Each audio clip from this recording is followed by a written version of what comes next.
Hello and welcome back to the show.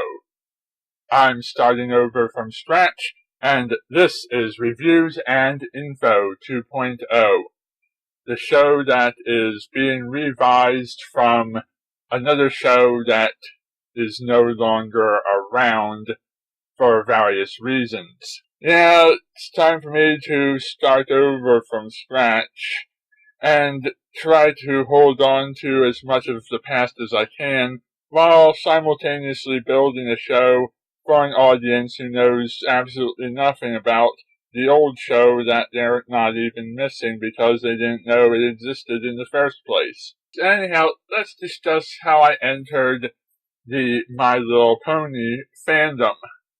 Considering that in the past I wasn't against My Little Pony, but I wasn't into it either. In fact, I believe my exact reaction was somewhere along the lines of this. And the biggest drawback for me regarding My Little Ponies is the fact that the characters are ponies. They're ponies! Strawberry Shortcake and Rainbow Bright are human characters. But My Little Ponies are ponies! They're not humans. I don't get why so many people want to watch a show about ponies, but I don't down them for it either. In short, I was someone who enjoyed the brony community more than the show that made bronies bronies, as I had a good number of other shows that I liked a lot more, and I felt at the time really deserved the spotlight more than the Pony Show. In the beginning, I was subscribed to Let's Players like Ashkihyena, the MaxOfFewTrades, and people like Zebasiz, who did both Let's Plays and reaction videos. Zebasiz, now known as Zebasiz Shadowbane. And I was subscribed to reviewers like CR from the FamiliarFacesChannel, Hewylewis, and YouFreakinNerd. And I also enjoyed projects made by fans or made for fans like Death Battle and Turnabout Storm.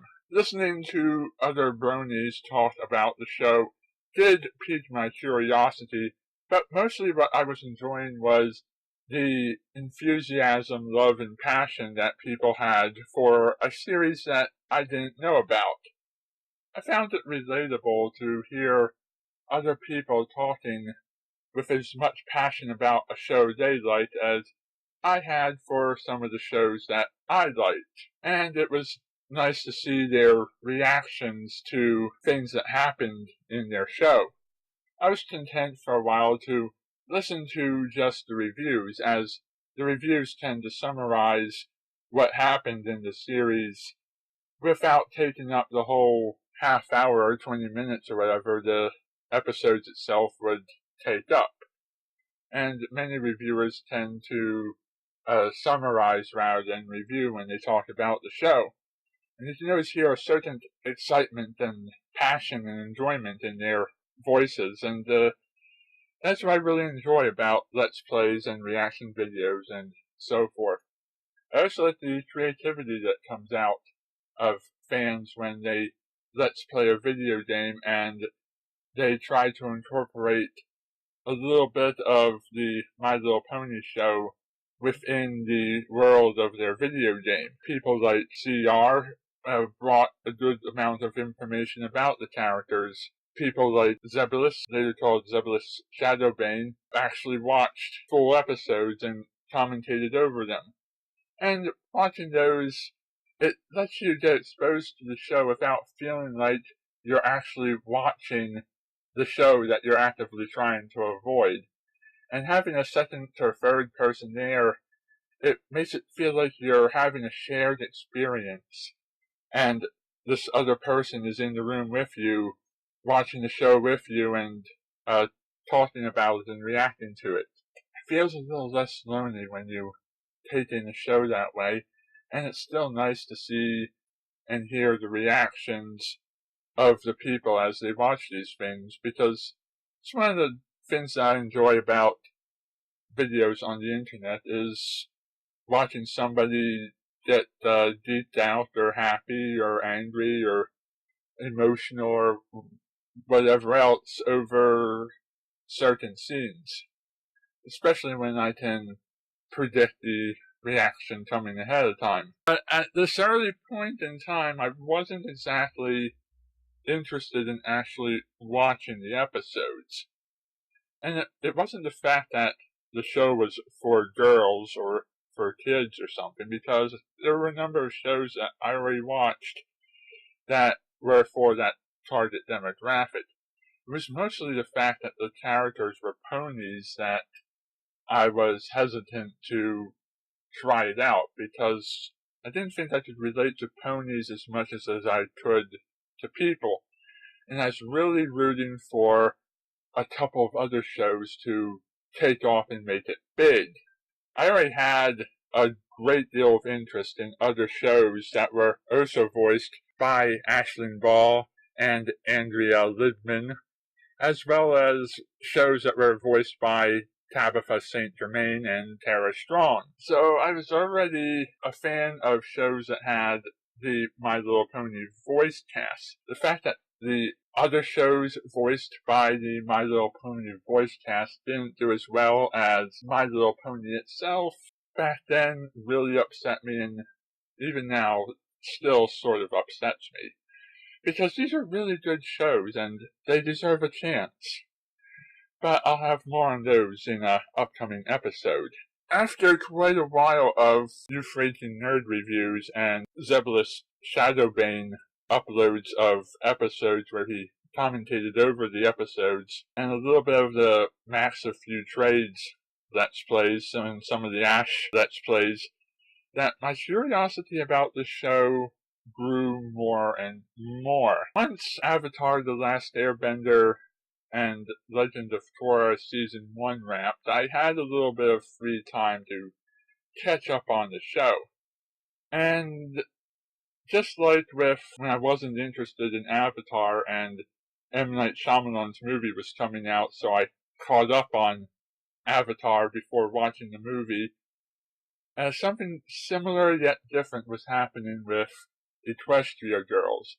A movie based on a show I hadn't seen was coming out, and I've had a little bit more opportunity, a little bit more motivation to push myself to check out a series. So by the time I caught up with My Little Pony, it was towards the end of Season 3.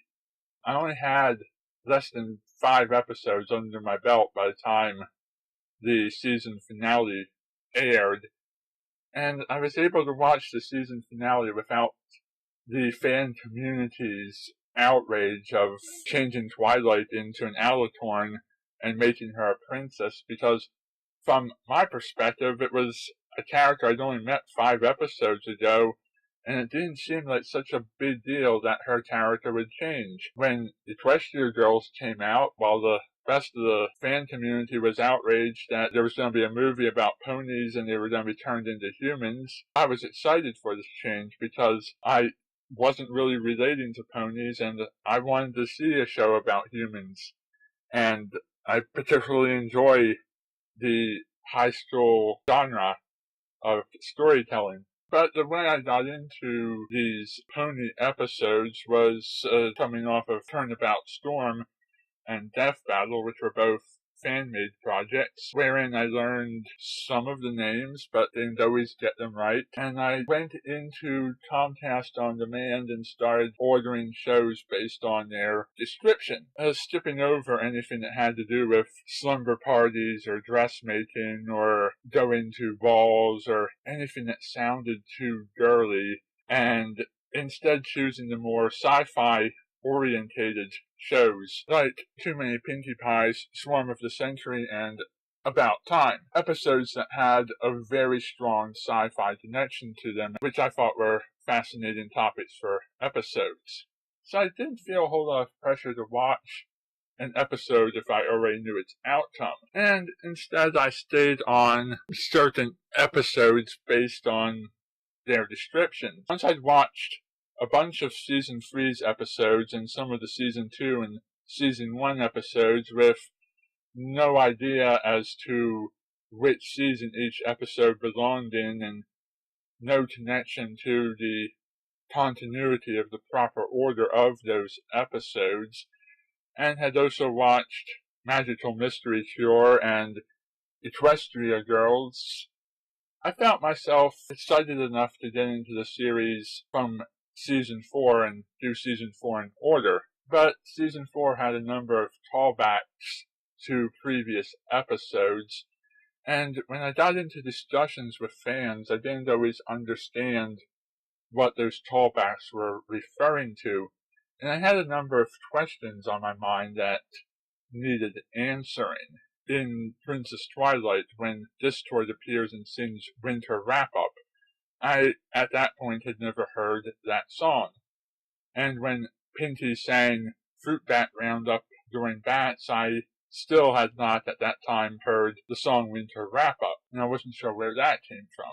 And during Power Ponies, I got into a discussion about how My Little Pony was mistreating Spike's character, and I hadn't seen him get anything good, and I, in fact, hadn't seen any good male ponies whatsoever.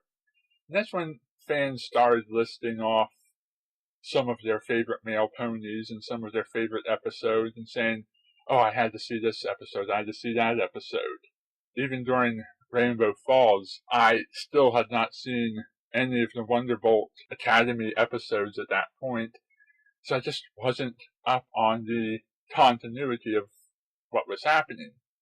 So I decided to go back and watch the episodes in order, and thanks to the help of Zebasiz again and Soundspeed and MrCobaltSky, I was able to catch up on the episodes and figure out what they were all about. And good or bad, I watched everything, and I discovered quite a few episodes that I enjoyed that I was previously ignoring. By the time I had all those episodes under my belt, I returned to Season 4 and continued to watch that in order. And I feel it was just in time, because by the time Philly Vanilli came out, they were referencing Bridal Gossip.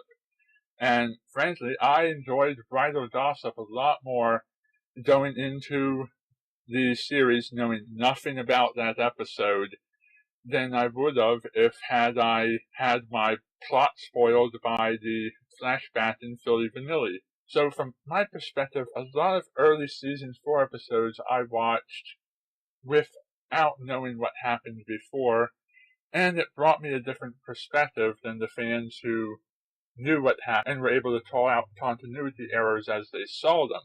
Too Many Pinkie Pies was the first episode that I saw in its entirety from beginning to end without skipping anything or stepping away from the TV to do other stuff. Or, it's the first one I was actually paying attention to and intentionally looking at. And while it did mess up my ability to say the names of ponies correctly, because I spent months calling either Applejack or Big Mac Apple John instead of their proper names, I still found Too Many Pinkie Pies to be a very funny and enjoyable episode, reminiscent of some of my favorite sci-fis. Anyhow, coming up, I'm going to be going over some of the other shows and talking a little bit about why I like them and what I didn't like about them. So we'll be starting with Too Many Pinkie Pies. Thank you for watching, and good night.